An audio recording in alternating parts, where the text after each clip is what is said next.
The Snow Queen. First story, which treats of a mirror and of the splinters. Now then, let us begin. When we are at the end of the story, we shall know more than we know now. But, to begin. Once upon a time there was a wicked sprite. Indeed, he was the most mischievous of all sprites. One day he was in a very good humour, for he had made a mirror with the power of causing all that was good and beautiful, when it was reflected therein, to look poor and mean, but that which was good for nothing and looked ugly was shown magnified and increased in ugliness. In this mirror the most beautiful landscapes looked like boiled spinach, and the best persons were turned into frights, or appeared to stand on their heads. Their faces were so distorted that they were not to be recognized. And if anyone had a mole, you might be sure that it would be magnified and spread over both nose and mouth. "That's glorious fun," said the sprite. For if a good thought passed through a man's mind, then a grin was seen in the mirror, and the sprite laughed heartily at his clever discovery. All the little sprites who went to his school, for he kept a sprite school, told each other that a miracle had happened, and that now only, as they thought, it would be possible to see how the world really looked. They ran about with the mirror, and at last there was not a land or a person who was not represented distorted in the mirror. So then they thought they would fly up into the sky and have a joke there. The higher they flew with the mirror, the more terribly it grinned. They could hardly hold it fast. Higher and higher still they flew, nearer and nearer to the stars, when suddenly the mirror shook so terribly with grinning that it flew out of their hands and fell to the earth, where it was dashed in 100 million and more pieces. And now it worked much more evil than before, for some of these pieces were hardly so large as a grain of sand, and they flew about in the wide world, and when they got into people's eyes, there they stayed. And then the people saw everything perverted, or only had an eye for that which was evil. This happened because the very smallest bit had the same power which the whole mirror had possessed. Some persons even got a splinter in their heart, and then it made one shudder, for their heart became like a lump of ice. Some of the broken pieces were so large that they were used for window panes, through which one could not see one's friends. Other pieces were put into spectacles, and that was a sad affair when people put on their glasses to see well and rightly. Then the wicked sprite laughed till he almost choked, for all this tickled his fancy. The fine splinters still flew about in the air, and now we shall hear what happened next. Second story, A Little Boy and a Little Girl. In a large town, where there are so many houses and so many people that there is no room left for everybody to have a little garden, and where on this account most persons are obliged to content themselves with flowers in pots, there lived 2 little children, who had a garden somewhat larger than a flower-pot. They were not brother and sister, but they cared for each other as much as if they were. Their parents lived exactly opposite. They inhabited 2 garrets, and where the roof of the one house joined to that of the other, and the gutter ran along the extreme end of it, there was to each house a small window. One needed only to step over the gutter to get from one window to the other. The children's parents had large wooden boxes there, in which vegetables for the garden were planted, and little rose trees besides. There was a rose in each box, and they grew splendidly. They now thought of placing the boxes across the gutter, so that they nearly reached from one window to the other, and looked just like 2 walls of flowers. The tendrils of the peas hung down over the boxes, and the rose trees shot up long branches, twined round the windows, and then bent towards each other. It was almost like a triumphant arch of foliage and flowers. The boxes were very high, and the children knew that they must not creep over them, so that they often obtained permission to get out of the windows to each other, and to sit on their little stools among the roses, where they could play delightfully. In the winter there was an end of this pleasure. The windows were often frozen over, but then they heated copper farthings on the stove, and laid the hot farthings on the window-pane, and then they had a capital peephole, quite nicely rounded, and out of each peeped a gentle, friendly eye. It was the little boy and the little girl who were looking out. His name was Kay, hers was Gerda. In summer, with one jump, they could get to each other, but in the winter they were obliged first to go down the long stairs, and then up the long stairs again, and out of doors there was quite a snowstorm. "It is the white bees that are swarming," said Kay's old grandmother. "Do the white bees choose a queen?" asked the little boy, for he knew that the honey-bees always have one. "Yes," said the grandmother. "She flies where the swarm hangs in the thickest clusters. She is the largest of all, and she can never remain quietly on the earth, but goes up again into the black clouds. Many a winter's night she flies through the streets of the town and peeps in at the windows, and then they freeze in so wondrous a manner that they look like flowers." "Yes, I have seen it," said both the children, and so they knew that it was true. "Can the Snow Queen come in?" asked the little girl. "Only let her come in," said the little boy. "Then I'd put her on the stove, and she'd melt." And then his grandmother patted his head and told him other stories. In the evening, when little Kay was at home and half undressed, he climbed up on the chair by the window and peeped out of the little hole. A few snowflakes were falling, and one, the largest of all, remained lying on the edge of a flower-pot. The flake of snow grew larger and larger, and at last it was like a young lady, dressed in the finest white gauze, made of a million little flakes like stars. She was so beautiful and so delicate, but she was of ice, of dazzling, sparkling ice. Yet she lived. Her eyes gazed fixedly like two stars, but there was neither quiet nor repose in them. She nodded towards the window and beckoned with her hand. The little boy was frightened and jumped down from the chair. It seemed to him as if, at the same moment, a large bird flew past the window. The next day it was a sharp frost, and then the spring came. The sun shone, the green leaves appeared, the swallows built their nests, the windows were opened, and the little children again sat in their pretty garden, high up on the leads at the top of the house. That summer the roses flowered in unwonted beauty. The little girl had learned a hymn, in which there was something about roses, and then she thought of her own flowers, and she sang the verse to the little boy, who then sang it with her. "The rose in the valley is blooming so sweet, the angels descend there the children to greet." And the children held each other by the hand, kissed the roses, looked up at the clear sunshine, and spoke as though they really saw angels there. What lovely summer days those were! How delightful to be out in the air, near the fresh rose bushes, that seemed as if they would never finish blooming. Kay and Gerda looked at the picture book full of beasts and of birds, and it was then, the clock in the church tower was just striking 5, that Kay said, Oh, I feel such a sharp pain in my heart, and now something has got into my eye." The little girl put her arms around his neck. He winked his eyes. Now there was nothing to be seen. "I think it's out now," said he, but it was not. It was just one of those pieces of glass from the magic mirror that had got into his eye, and poor Kay had got another piece right in his heart.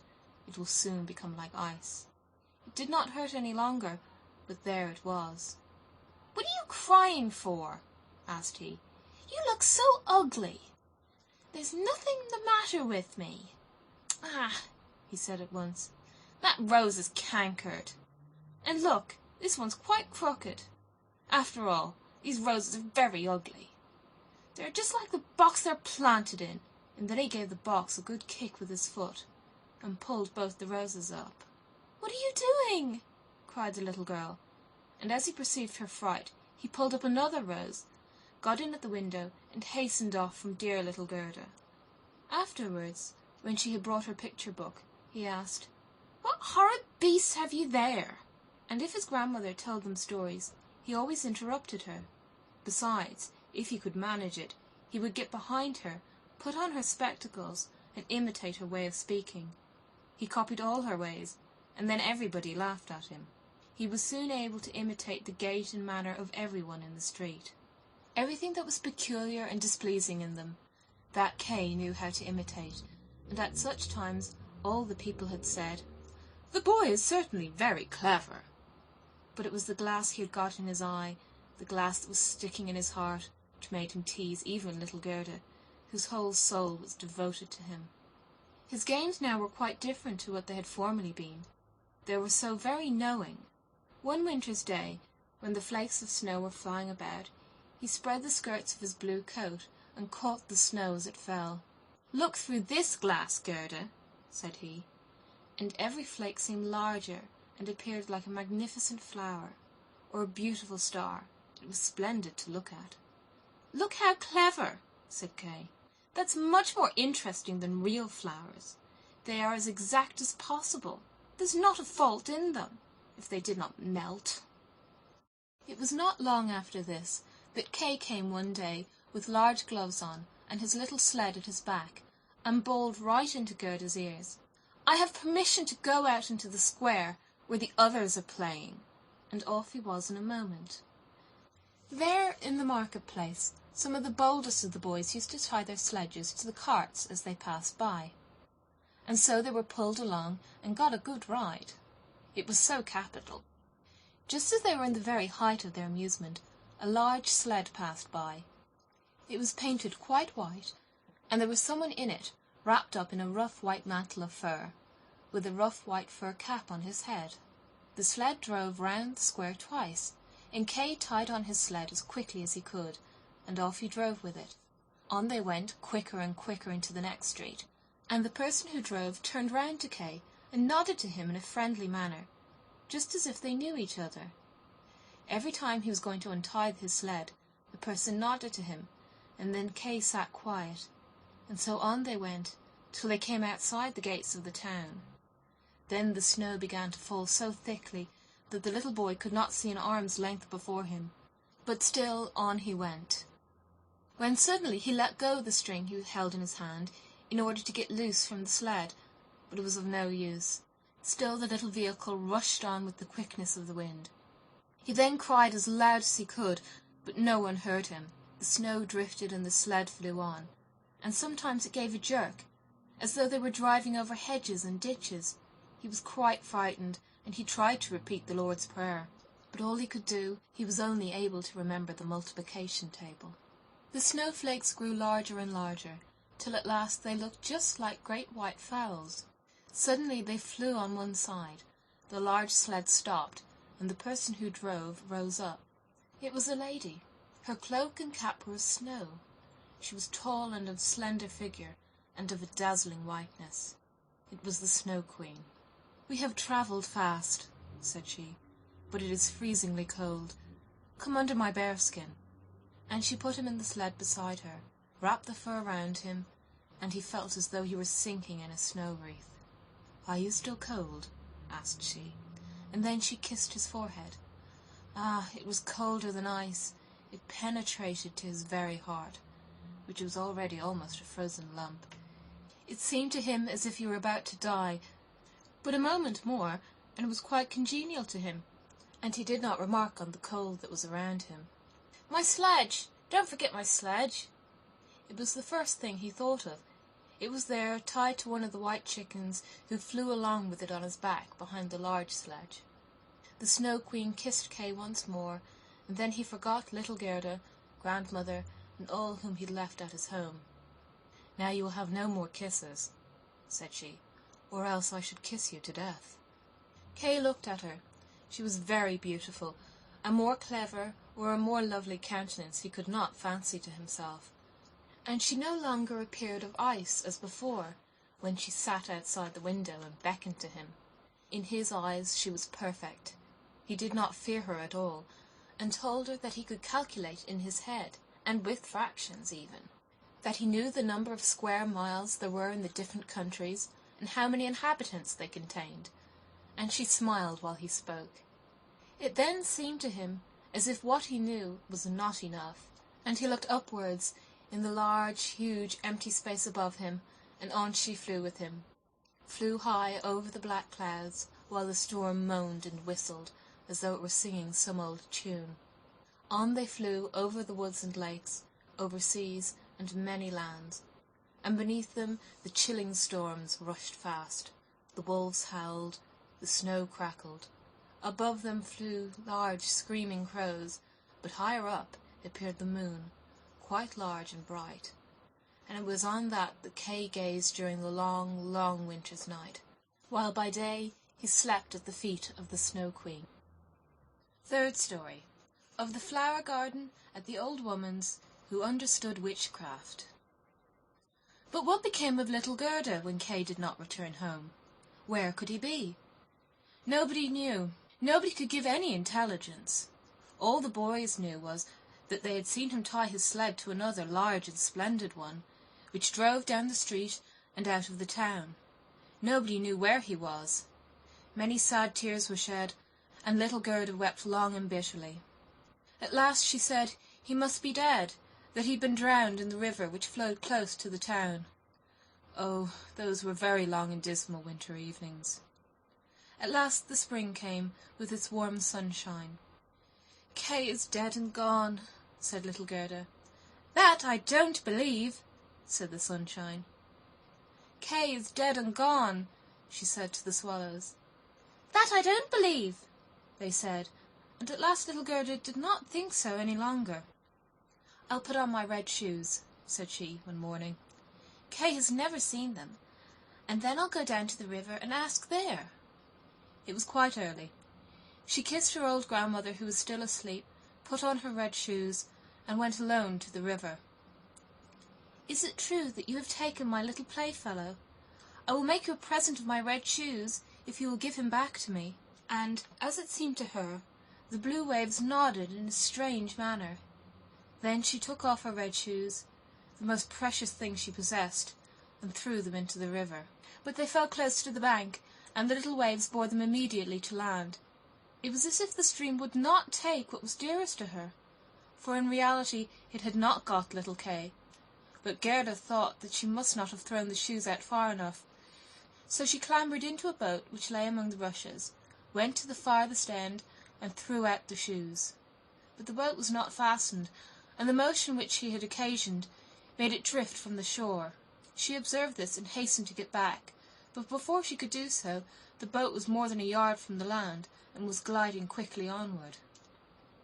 Little Gerda was very frightened, and began to cry, but no one heard her except the sparrows, and they could not carry her to land, but they flew along the bank, and sang as if to comfort her.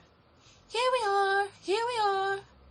The boat drifted with the stream. Little Gerda sat quite still without shoes, for they were swimming behind the boat, but she could not reach them, because the boat went much faster than they did.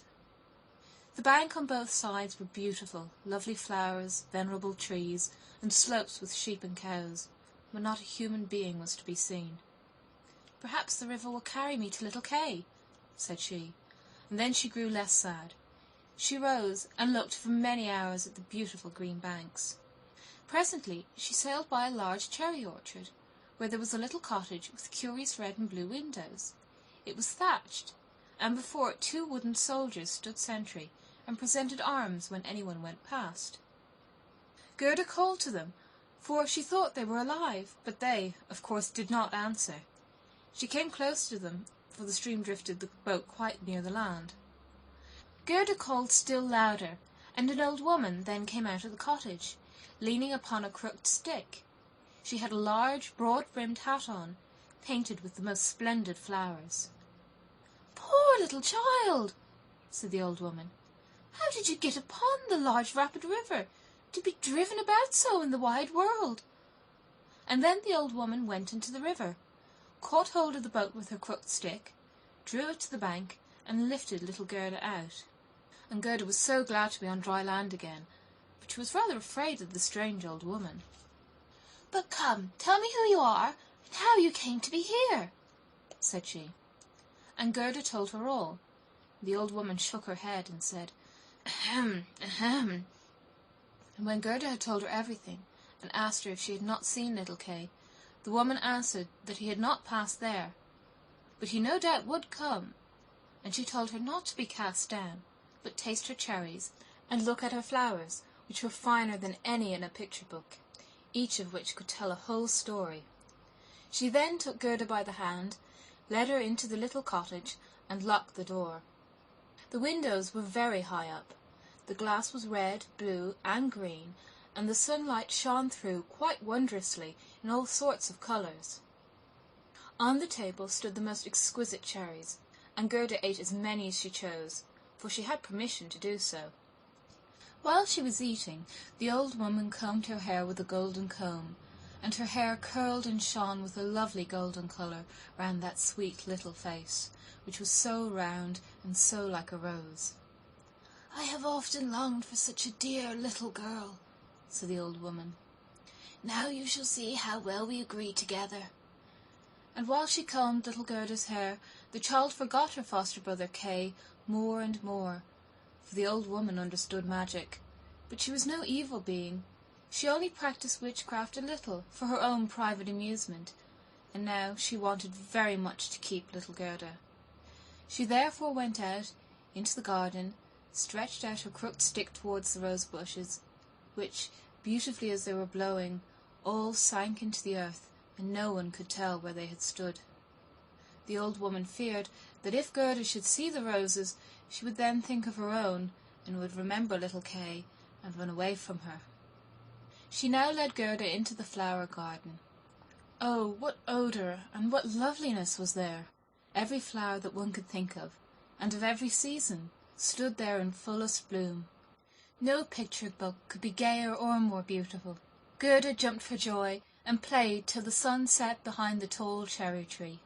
She then had a pretty bed, with a red silken coverlet filled with blue violets. She fell asleep, and had as pleasant dreams as ever a queen on her wedding day. The next morning she went to play with the flowers in the warm sunshine, and thus passed away a day.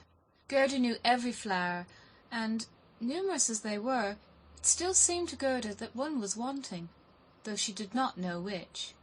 One day, while she was looking at the hat of the old woman, painted with flowers, the most beautiful of them all seemed to her to be a rose.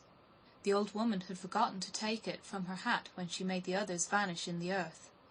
But so it is when one's thoughts are not collected. "What?"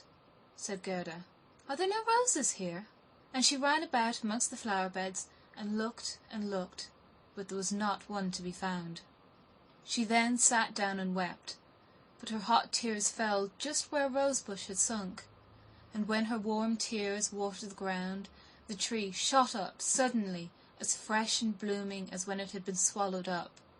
Gerda kissed the roses, thought of her own dear roses at home, and with them of little Kay. "Oh, how long I have stayed!" said the little girl. "I intended to look for Kay. Don't you know where he is?" she asked of the roses. "Do you think he is dead and gone?" "Dead he is certainly not," said the roses. "We have been in the earth where all the dead are, but Kay was not there." "Many thanks," said little Gerda, and she went to the other flowers, looked into their cups, and asked, "Don't you know where little Kay is?" But every flower stood in the sunshine and dreamed its own fairy tale or its own story, and they all told her very many things, but not one knew anything of Kay. Well, what did the tiger lily say? "Hearest thou not the drum? Bum, bum. Those are the only two tones, always bum, bum. Hark to the plaintive song of the old woman, to the call of the priests. The Hindu woman in her long robe stands upon the funeral pile. The flames rise around her and her dead husband, but the Hindu woman thinks on the living one in the surrounding circle, on him whose eyes burn hotter than the flames, on him, the fire whose eyes pierces her heart more than the flames which will soon burn her body to ashes. Can the heart's flame die in the flame of the funeral pile?" "I don't understand that at all," said little Gerda. "That is my story," said the lily. "What did the convolvulus say?" "Projecting over a narrow mountain path, there hangs an old feudal castle. Thick evergreens grow on the dilapidated walls, and round the altar, where a lovely maiden is standing. She bends over the railing, and looks out upon the rose. No fresher rose hangs on the branches than she. No apple blossom carried away by the wind is more buoyant. How her silken robe is rustling! Is he not yet come? Is it Kay that you mean? Asked little Gerda. I am speaking about my story, about my dream, answered the convolvulus. What do the snowdrops say? Between the trees a long board is hanging. It is a swing. 2 little girls are sitting in it, and swing themselves backwards and forwards. Their frocks are as white as snow, and long green silk ribbons flutter from their bonnets. Their brother, who is older than they are, stands up in the swing. He twines his arms round the cords to hold himself fast. For in one hand he has a little cup, and in the other a clay pipe. He is blowing soap bubbles. The swing moves, and the bubbles float in charming, changing colours. The last is still hanging to the end of the pipe, and rocks in the breeze. The swing moves. The little black dog, as light as a soap bubble, jumps up on his hind legs to try and get into the swing. It moves. The dog falls down, barks, and is angry.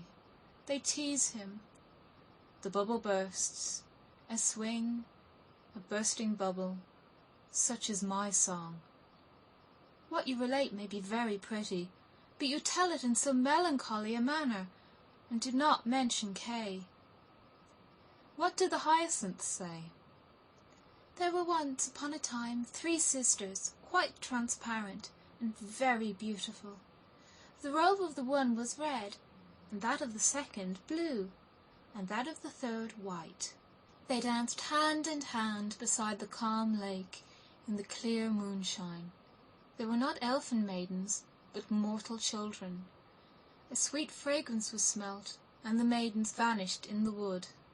The fragrance grew stronger. 3 coffins, and in them 3 lovely maidens, glided out of the forest and across the lake. The shining glowworms flew around like little floating lights. Do the dancing maidens sleep, or are they dead? The odour of the flowers says they are corpses. The evening bell tolls for the dead. You make me quite sad, said little Gerda. I cannot help thinking of the dead maidens. Oh, is little Kay really dead? The roses have been in the earth, and they say no.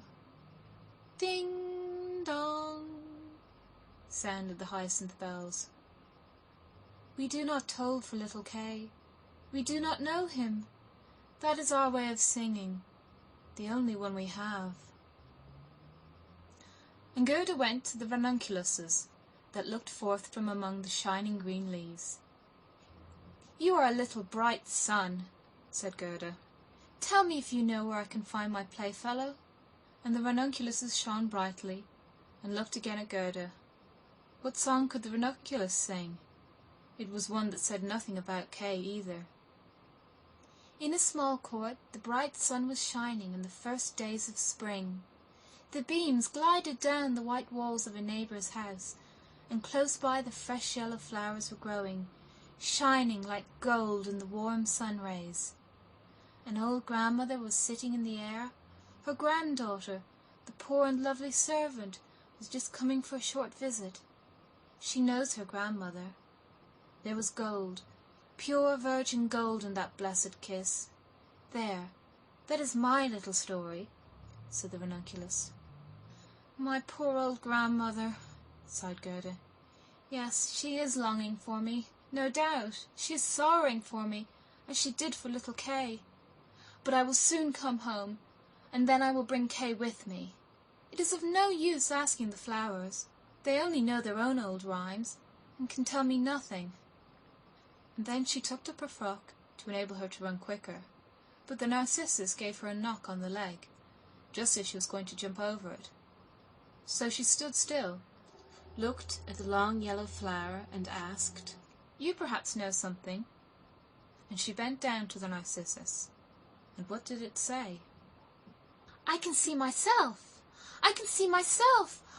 Oh, how odorous I am! Up in the little garret there stands, half-dressed, a little dancer. She stands now on one leg, now on both. She despises the whole world, yet she lives only in imagination. She pours water out of the teapot over a piece of stuff, which she holds in her hand. It is the bodice. Cleanliness is a fine thing. The white dress is hanging on the hook. It was washed in the teapot and dried on the roof. She puts it on, ties a saffron-coloured kerchief round her neck, and then the gown looks whiter. I can see myself! I can see myself! That's nothing to me, said little Gerda. That does not concern me. And then off she ran to the further end of the garden.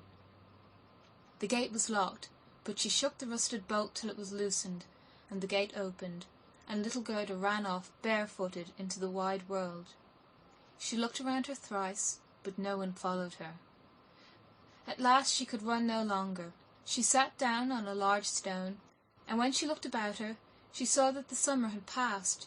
It was late in the autumn, but that one could not remark in the beautiful garden, where there was always sunshine, and where there were flowers the whole year round. "Dear me, how long I've stayed," said Gerda. "Autumn has come. I must not rest any longer." And she got up to go further. Oh, how tender and wearied her little feet were! All around it looked so cold and raw. The long willow leaves were quite yellow, and the fog dripped from them like water. One leaf fell after the other, and the sloes only stood full of fruit, which set one's teeth on edge. Oh, how dark and comfortless it was in the dreary world. Fourth story. The Prince and Princess. Gerda was obliged to rest herself again, when exactly opposite to her a large raven came hopping over the white snow. He had long been looking at Gerda and shaking his head, and now he said, "Caw! Caw! Good day, good day." He could not say it better, but he felt a sympathy for the little girl, and asked her where she was going all alone. The word alone Gerda understood quite well, and felt how much was expressed by it, so she told the raven her whole history, and asked if he had not seen Kay. The raven nodded very gravely and said, "It may be! It may be!" "What? Do you really think so?" cried the little girl, and she nearly squeezed the raven to death, so much did she kiss him. "Gently, gently," said the raven. "I think I know. I think that it may be little Kay, but he has forgotten you for the princess." "Does he live with the princess?" asked Gerda. "Yes, listen," said the raven, "but it will be difficult for me to speak your language. If you understand the raven language, I can tell you better." "No, I have not learnt it," said Gerda, "but my grandmother understands it, and she can speak gibberish too. I wish I had learnt it." "No matter," said the raven. "I will tell you as well as I can. However, it will be bad enough." And then he told all he knew.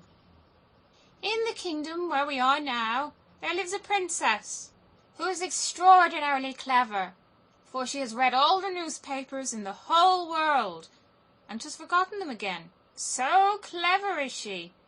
She was lately, it is said, sitting on her throne, which is not very amusing after all, when she began humming an old tune, and it was just, 'Oh, why should I not be married?' That song is not without its meaning," said she, and so then she was determined to marry, but she would have a husband who knew how to give an answer when he was spoken to, not one who looked only as if he were a great personage, for that is so tiresome. Then she had all the ladies of the court drummed together, and when they heard her intention, all were very pleased, and said, 'We are very glad to hear of it. It is the very thing we were thinking of.' You may believe every word I say," said the raven, "for I have a tame sweetheart that hops about in the palace quite free, and it was she who told me all this. The newspapers appeared forthwith, with a border of hearts, and the initials of the princess. And therein you might read that every good-looking young man who was at liberty to come to the palace and speak to the princess, and he who spoke in such ways as showed he felt himself at home there, that one the princess would choose for her husband. Yes, yes, said the raven. You may believe it. It is as true as I am sitting here. People came in crowds. There was a crush and a hurry, but no one was successful either on the first or the second day. They could all talk well enough when they were out in the street, but as soon as they came inside the palace gates and saw the guard richly dressed in silver, and the lackeys in gold on the staircase, and the large illuminated saloons, then they were abashed. And when they stood before the throne on which the princess was sitting, all they could do was to repeat the last word they had uttered, and to hear it again did not interest her very much. It was just as if the people within were under a charm, and had fallen into a trance, till they came out again into the street. For then, oh then, they could chatter enough. There was a whole row of them, standing from the town gates to the palace. I was there myself to look, said the raven. Then they grew hungry and thirsty, but from the palace they got nothing whatever, not even a glass of water. Some of the cleverest, it is true, had taken bread and butter with them, but none shared it with his neighbour, for each thought, let him look hungry, and then the princess won't have him. But Kay, little Kay, said Gerda, when did he come? Was he among the number? Patience, patience, we are just coming to him. It was on the third day, when a little personage, without horse or equipage, came marching right boldly up to the palace. His eyes shone like yours. He had beautiful long hair, but his clothes were very shabby. That was Kay, cried Gerda, with a voice of delight. Oh, now I've found him! And she clapped her hands for joy. He had a little knapsack at his back, said the raven. No, that was certainly his sledge, said Gerda. For when he went away he took a sledge with him. That may be, said the raven. I did not examine him so minutely, but I know from my tame sweetheart that when he came into the courtyard of the palace and saw the bodyguard in silver, the lackeys on the staircase, he was not the least abashed. He nodded and said to them, "It must be very tiresome to stand on the stairs. For my part, I shall go in." The saloons were gleaming with lustres. Privy councillors and excellencies were walking about barefooted, and wore gold keys. It was enough to make anyone feel uncomfortable. His boots creaked, too, so loudly, but still he was not at all afraid. That's Kay for certain, said Gerda. I know he had on new boots. I heard them creaking in Grandmamma's room. Yes, they creaked, said the raven, and on he went boldly up to the princess, who was sitting on a pearl as large as a spinning-wheel. All the ladies of the court, with their attendants and attendants' attendants, and all the cavaliers with their gentlemen and gentlemen's gentlemen, stood round, and the nearer they stood to the door, the prouder they looked. It was hardly possible to look at the gentleman's gentleman, so haughtily did he stand in the doorway. Oh, it must have been terrible, said little Gerda. And did Kay get the princess? Were I not a raven, I should have taken the princess myself, although I am promised. It is said he spoke as well as I speak when I talk raven language. This I learned from my tame sweetheart. He was bold and nicely behaved. He had not come to woo the princess, but only to hear her wisdom. She pleased him, and he pleased her. Yes, yes, for certain, that was Kay, said Gerda. He was so clever, he could reckon fractions in his head. "Oh, won't you take me to the palace?"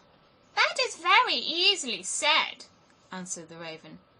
"But how are we to manage it? I'll speak to my tame sweetheart about it. She must advise us, for so much I must tell you. Such a little girl as you are will never get permission to enter." "Oh, yes, I shall," said Gerda. "When Kay hears that I'm here, he will come out directly to fetch me." "Wait for me on these steps," said the raven. He moved his head backwards and forwards and flew away. The evening was closing in when the raven returned. "Caw, caw," said he.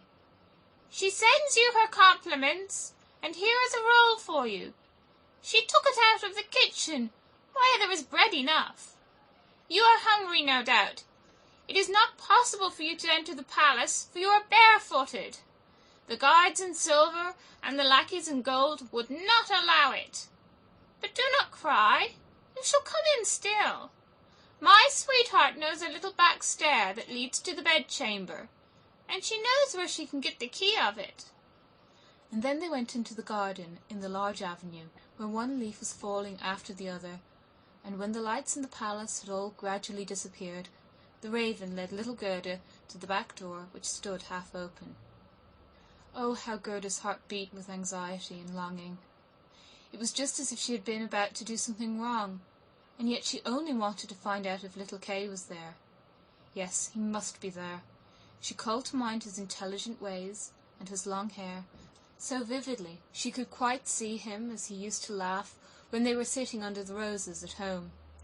"He will, no doubt, be glad to see you, to hear what a long way you have come for his sake, to know how unhappy all at home were when he did not come back." Oh, what a fright and a joy it was! They were now on the stairs. A single lamp was burning there, and on the floor stood the tame raven, turning her head on every side and looking at Gerda, who bowed as her grandmother had taught her to do. "My intended has told me so much good of you, my dear young lady," said the tame raven. "Your tale is very affecting. If you will take the lamp, I will go before. We will go straight on, for we shall meet no one." "I think there is somebody just behind us," said Gerda, and something rushed past. It was like shadowy figures on the wall, horses with flowing manes and thin legs, huntsmen, ladies, and gentlemen on horseback. "They are only dreams," said the raven. "They come to fetch the thoughts of the high personages to the chase. 'Tis well, for now you can observe them in bed all the better. But let me find, when you enjoy honour and distinction, that you possess a grateful heart." "Tut! That's not worth talking about," said the raven of the woods. Now they entered the first saloon, which was of rose-coloured satin, with artificial flowers on the wall. Here the dreams were rushing past, but they hastened by so quickly that Gerda could not see the high personages. One hall was more magnificent than the other. One might indeed be well abashed, and at last they came into the bedchamber. The ceiling of the room resembled a large palm tree with leaves of glass, of costly glass, and in the middle, from a thick golden stem, hung 2 beds, each of which resembled a lily. One was white, and in this lay the princess. The other was red, and it was here that Gerda was to look for little Kay. She bent back one of the red leaves and saw a brown neck. Oh, that was Kay. She called him quite loud by the name, held the lamp towards him. The dreams rushed back again into the chamber. He awoke, turned his head, and it was not little Kay. The prince was only like him about the neck, but he was young and handsome. And out of the white lily leaves the princess peeped too, and asked what was the matter. Then little Gerda cried, and told her whole history, and all that the ravens had done for her. "Poor little thing," said the prince and princess. They praised the ravens very much, and told them they were not at all angry with them, but they were not to do so again. However, they should have a reward. "Will you fly about here at liberty?" asked the princess. or would you like to have a fixed appointment as court ravens with all the broken bits from the kitchen?" And both the ravens nodded and begged for a fixed appointment, for they thought of their old age and said, "It is a very good thing to have a provision for our old days." And the prince got up and let Gerda sleep in his bed, and more than this he could not do. She folded her little hands and thought, "How good men and animals are," and then fell asleep and slept soundly. All the dreams flew in again, and they now looked like the angels, and they drew a little sledge, in which little Kay sat and nodded his head. But the whole was only a dream, and therefore it all vanished as soon as she awoke. The next day she was dressed from head to foot in silk and velvet. They offered to let her stay at the palace and lead a happy life, but she begged to have a little carriage with a horse in front, and for a small pair of shoes. Then, she said, she would again go forth in the wide world and look for Kay. Shoes and a muff were given her, and she was too dressed very nicely.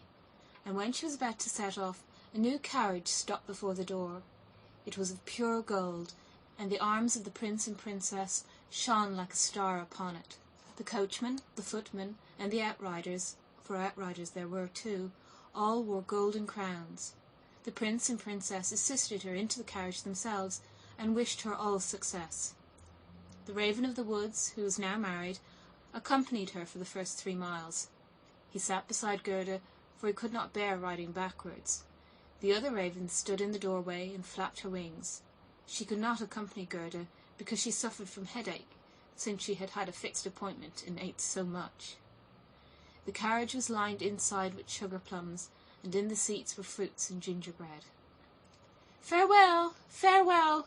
cried the prince and princess, and Gerda wept, and the raven wept.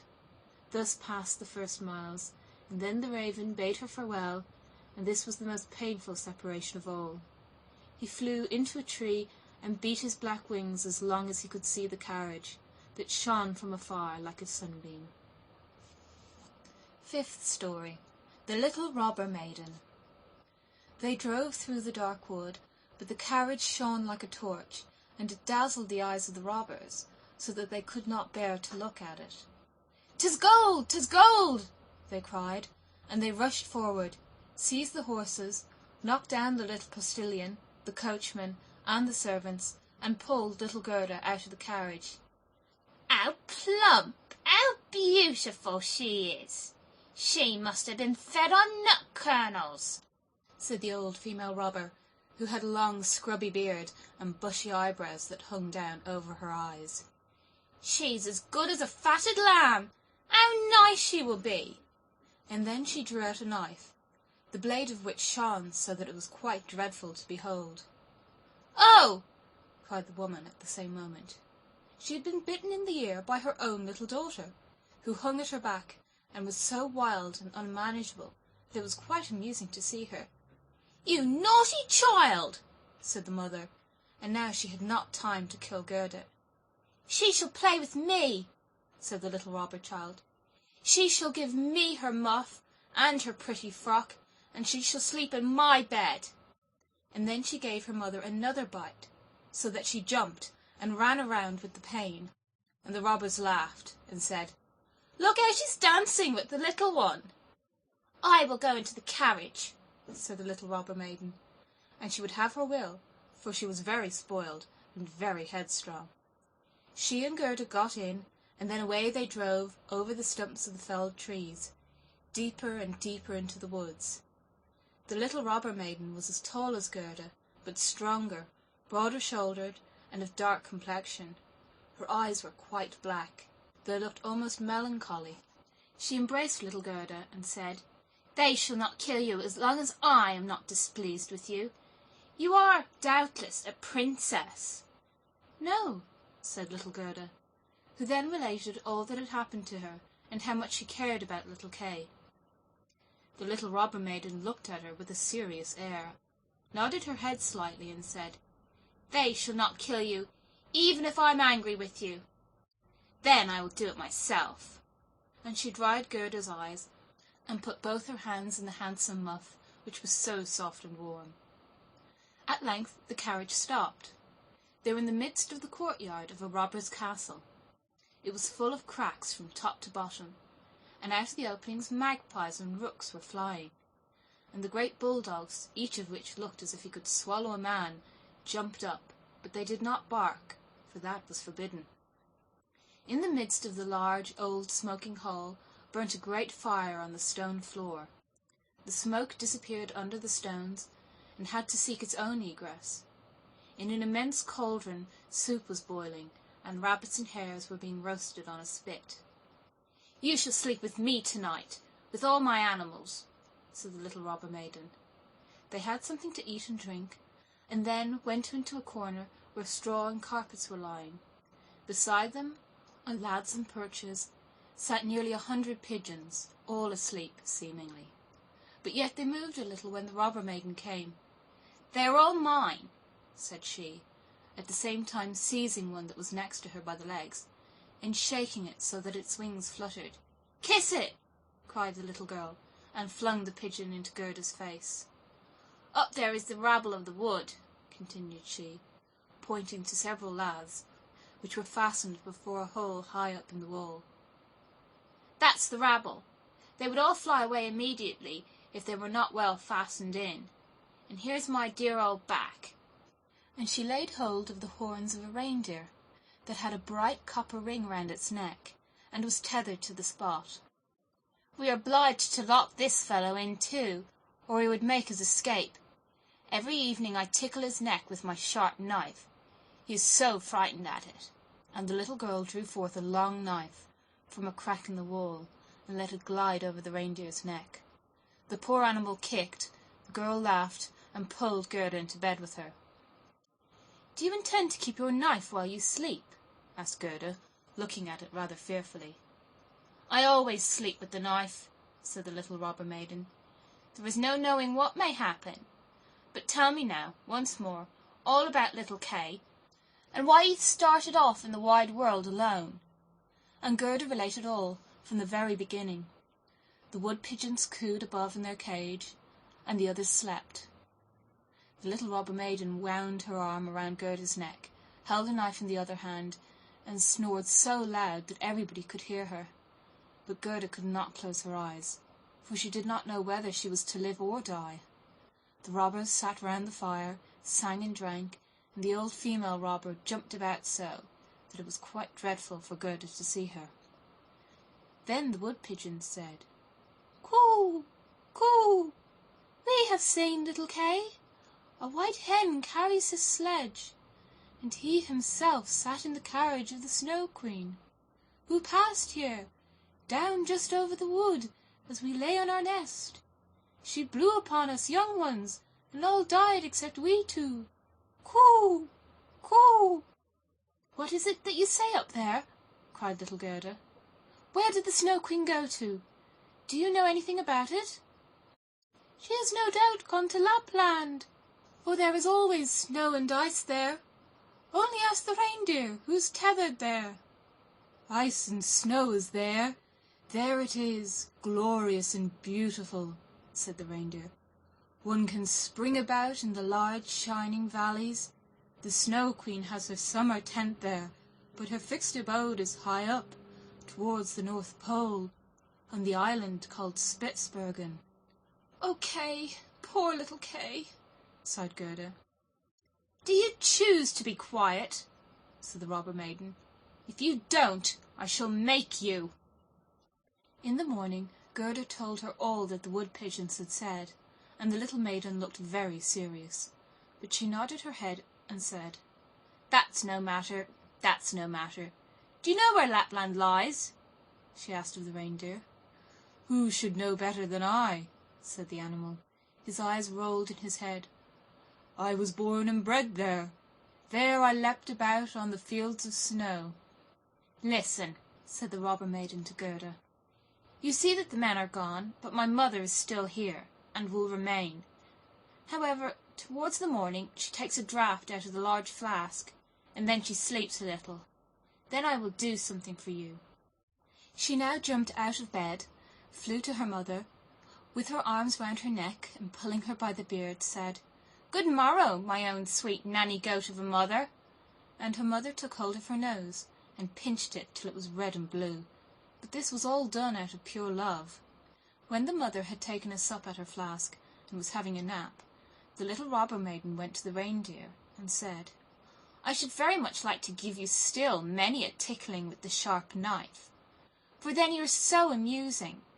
However, I will untether you and help you out, so that you may go back to Lapland.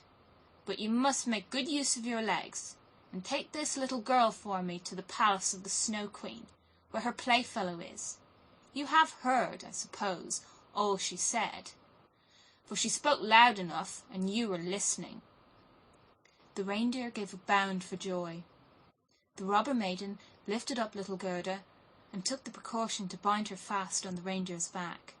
She even gave her a small cushion to sit on. "Here are your worsted leggings, for it will be cold, but the muff I shall keep for myself, for it is so very pretty. But I do not wish you to be cold. Here is a pair of lined gloves of my mother's. They just reach up to your elbow. On with them! Now you look about the hands just like my ugly old mother." And Gerda wept for joy. "I can't bear to see you fretting," said the little robber maiden. "This is just the time when you ought to look pleased. Here are 2 loaves and a ham for you, so that you won't starve." The bread and the meat were fastened to the reindeer's back. The little maiden opened the door, called in all the dogs, and then with her knife cut the rope that fastened the animal, and said to him, "Now off with you, but take good care of the little girl." And Gerda stretched out her hands in the large wadded gloves towards the robber maiden, and said, "Farewell!" And the reindeer flew on over bush and bramble, through the great wood, over moor and heath, as fast as he could go. "Tch! Tch!" was heard in the sky. It was just as if somebody was sneezing. "These are my old northern lights," said the reindeer. "Look how they gleam." And on he now sped, still quicker. Day and night on he went. The loaves were consumed, and the ham too, and now they were in Lapland. 6th story. The Lapland Woman and the Finland Woman. Suddenly they stopped before a little house, which looked very miserable. The roof reached to the ground, and the door was so low that the family were obliged to creep upon their stomachs when they went in or out. Nobody was at home except an old Lapland woman, who was dressing fish by the light of an oil lamp. And the reindeer told her the whole of Gerda's history, but first of all his own, for that seemed to him of greater importance. Gerda was so chilled that she could not speak. "Poor thing," said the Lapland woman. "You have far to run still. You have more than 100 miles to go before you get to Finland. There the Snow Queen has her country house, and burns blue lights every evening. I will give you a few words from me, which I will write on a dried haberdine, for paper I have none. This you can take with you to the Finland woman, and she will be able to give you more information than I can." When Gerda had warmed herself and had eaten and drunk, the Lapland woman wrote a few words on a dry haberdine, begged Gerda to take care of them, put her on the reindeer, bound her fast, and away sprung the animal. "Tch! Tch!" was again heard in the air. The most charming blue lights burned the whole night in the sky, and at last they came to Finland. They knocked at the chimney of the Finland woman, for as to a door she had none. There was such a heat inside that the Finland woman herself went about almost naked. She was diminutive and dirty. She immediately loosened little Gerda's clothes, pulled off her thick gloves and boots, for otherwise the heat would have been too great, and after laying a piece of ice on the reindeer's head, read what was written on the fish skin. She read it 3 times. She then knew it by heart, so she put the fish into the cupboard, for it might very well be eaten, and she never threw anything away. Then the reindeer related his own story first, and afterwards that of little Gerda, and the Finland woman winked her eyes, but said nothing. "You are so clever," said the reindeer. "You can, I know, twist all the winds of the world together in a knot. If the seaman looses one knot, then he has a good wind. If the second, then it blows pretty stiffly, but if he undoes the third and fourth, then it rages, so that the forests are upturned. Will you give the little maiden a potion, so that she may possess the strength of 12 men and vanquish the Snow Queen?" "The strength of 12 men?" said the Finland woman. "Much good that would be!" Then she went to a cupboard and drew out a large skin rolled up.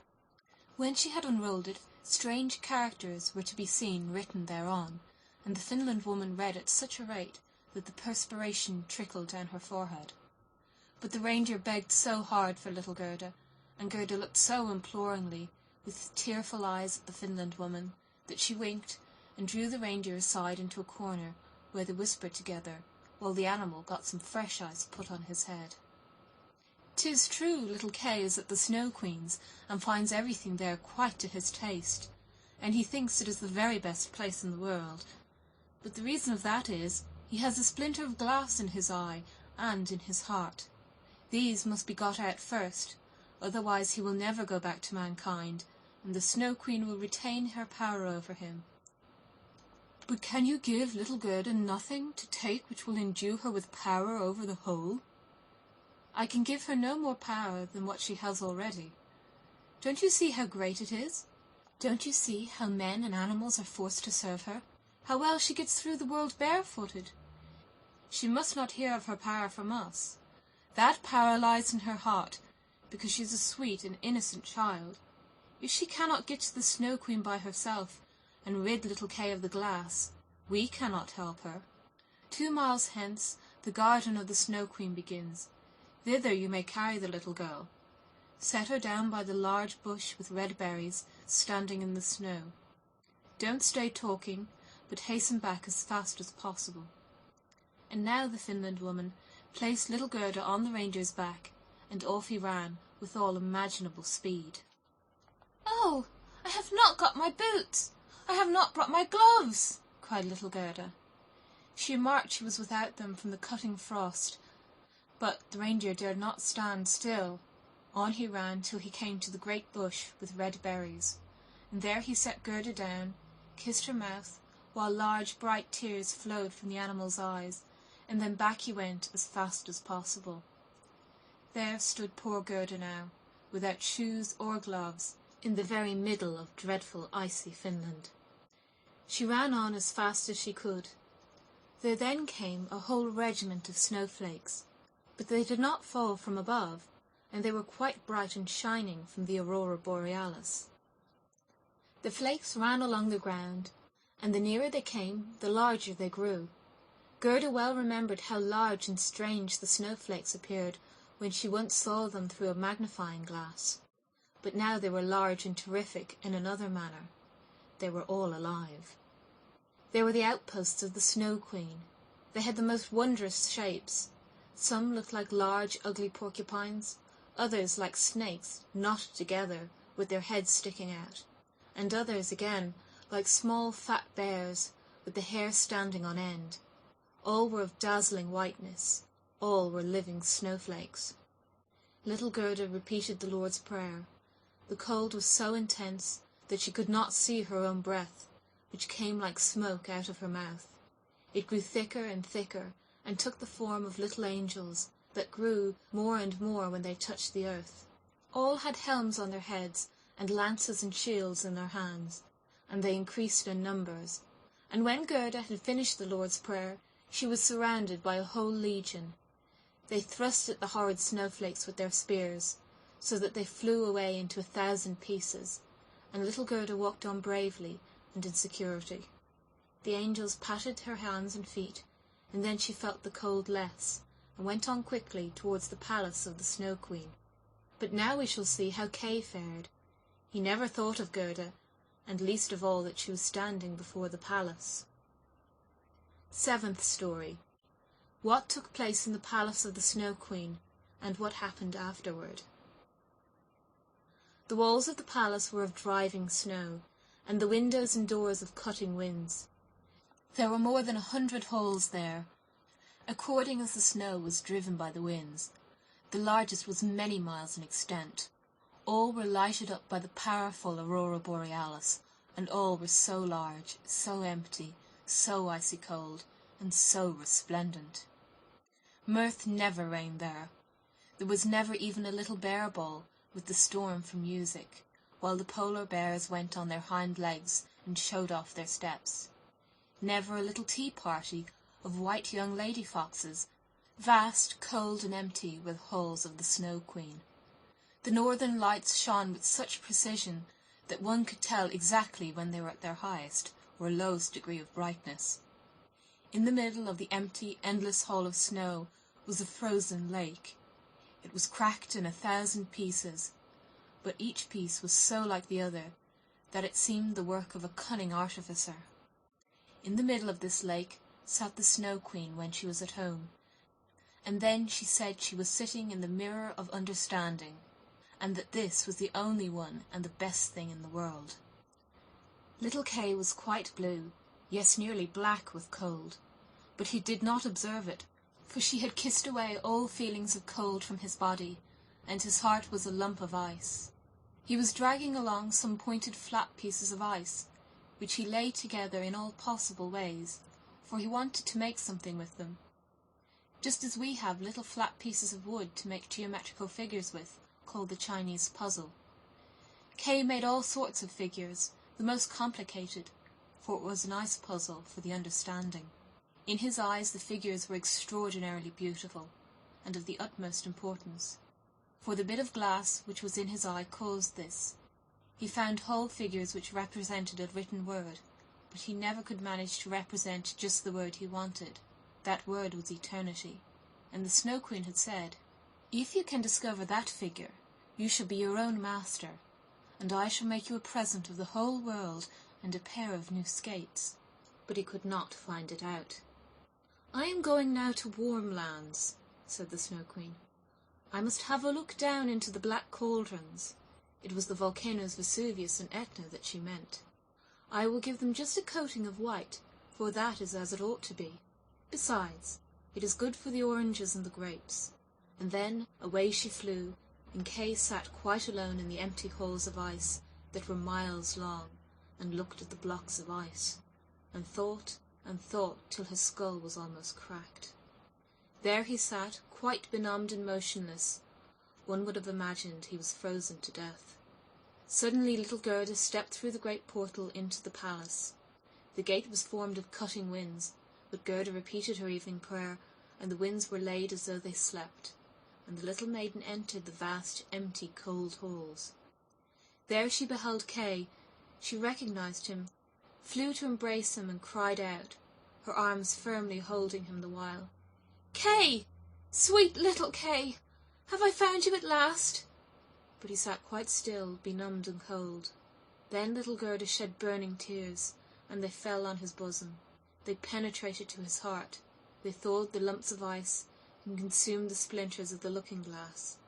He looked at her, and she sang the hymn, "The rose in the valley is blooming so sweet, and the angels descend there the children to greet." Hereupon Kay burst into tears. He wept so much that the splinter rolled out of his eye, and he recognized her and shouted, "Gerda! Sweet little Gerda! Where have you been so long? And where have I been?" He looked round him.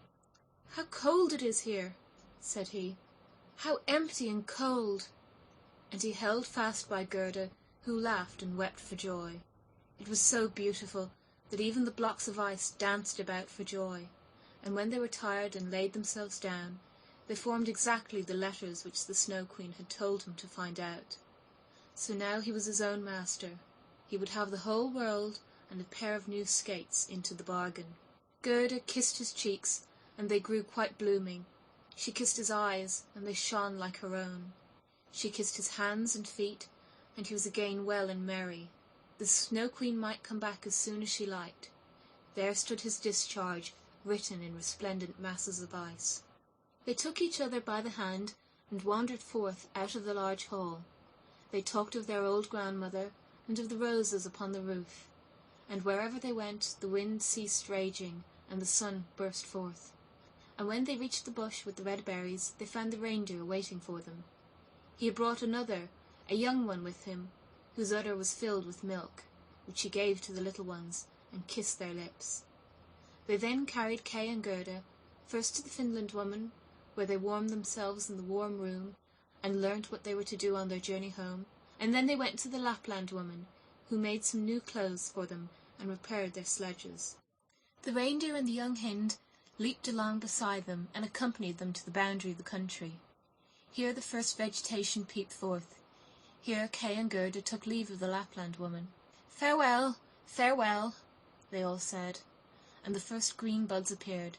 The first little birds began to chirp, and out of the wood came, riding on a magnificent horse which Gerda knew, it was one of the leaders in the golden carriage, a young damsel with a bright red cap on her head and armed with pistols. It was the little robber maiden, who, tired of being at home, had determined to make a journey to the north, and afterwards in another direction, if that did not please her.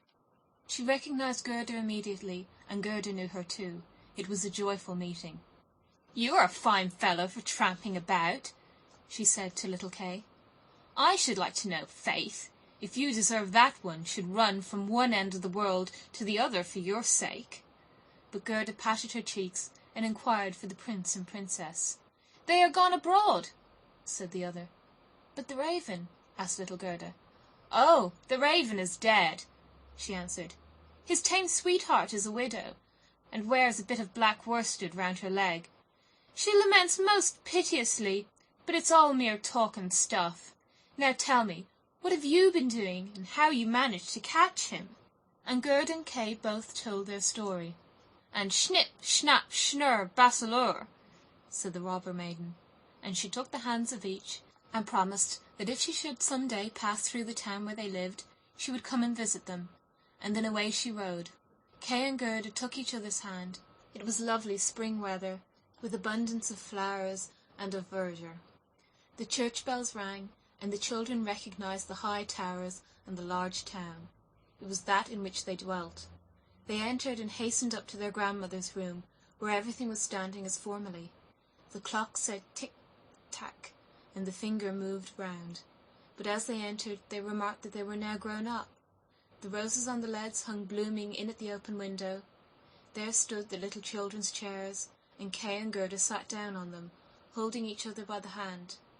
They had both forgotten the cold, empty splendour of the Snow Queen, as though it had been a dream. The grandmother sat in the bright sunshine and read aloud from the Bible. "Unless ye become as little children, ye cannot enter the kingdom of heaven."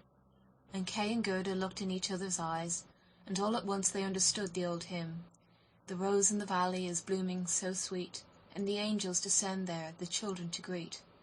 There sat the two grown-up persons, grown up and yet children, children at least in heart, and it was summer-time. Summer, glorious summer. End of The Snow Queen.